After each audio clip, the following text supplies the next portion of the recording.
Greetings, and welcome to Breaking Bad Week on Earthling Television. I am your host, Garyx Wormuloid.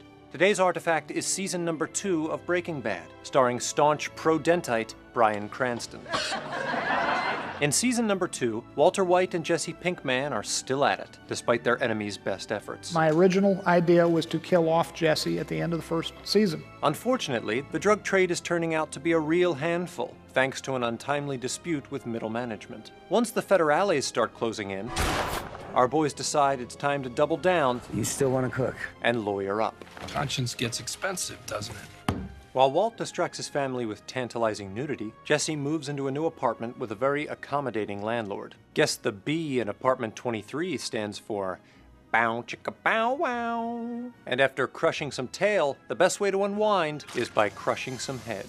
Jesse and Walt make their biggest batch yet, and their legal team dupes a waiter at the Chicken Brothers into buying it all. We're in the big time now. However, Walt gets jealous that Jesse wants to hang out with Jane all the time, so he does the rational thing and lets her vomit herself to death. Take that, Choco Ono.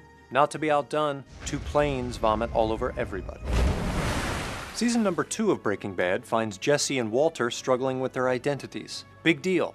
Try going through puberty as part of a shared consciousness. In any case, Walter is now both a provider for his family and a power-hungry criminal. Stay out of my territory. His conflicting urges come to a freshly shaved head when he is forced to choose between witnessing the birth of his daughter or perpetuating his criminal empire. He does what my father always did and chooses work. Meanwhile, Jesse's increasingly tarnished sense of self You are a blowfish. pushes him into levitation, which is apparently very addictive on Earth. Plus, he has to get over a breakup, which is always a total bummer. Chin up, buddy. There are plenty of other goldfish floating in the tank. Seeing their effect on the world around them has caused our heroes to lose their innocence. One minute, Jesse is hanging out with Jane in her room, admiring her quirky yet sexy painting. The next, a hazmat crew is dragging charred toys out of a tiny chlorinated lake. Innocence and paradise. Dunzo.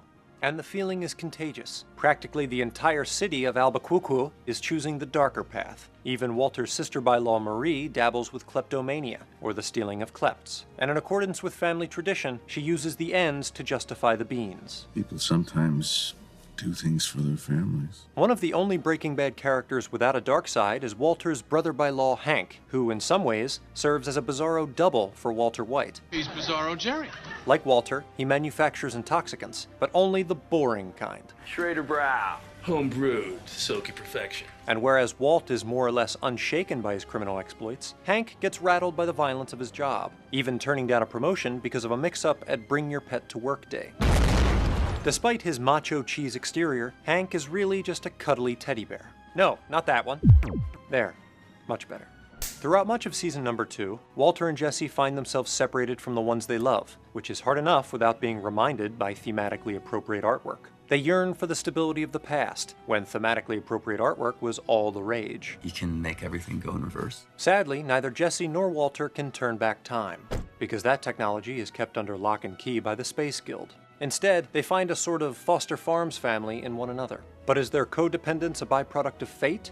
In both season number 1 and season number 2, Walt loses crucial coin flips that alter the trajectories of his life, his business, and his facial hair. Coin flip is sacred! Then, when he decides it might be easier to just die already, some quack comes along and ruins everything. Your tumor has shrunk by 80%. Wow. For Yaj's sake, Walt can't even go to a happy hour without some outrageous coincidence leading to catastrophe. Then again, maybe we should have seen it coming. Take a look at the titles of the 4 episodes that feature the pink bear, and you'll discover a special warning from the show's creators. 737, down, over, ABQ. Mind blown?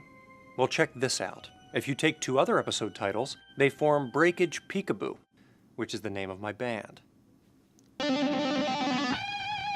For Earthling Television, I'm Garyx Wormuloid.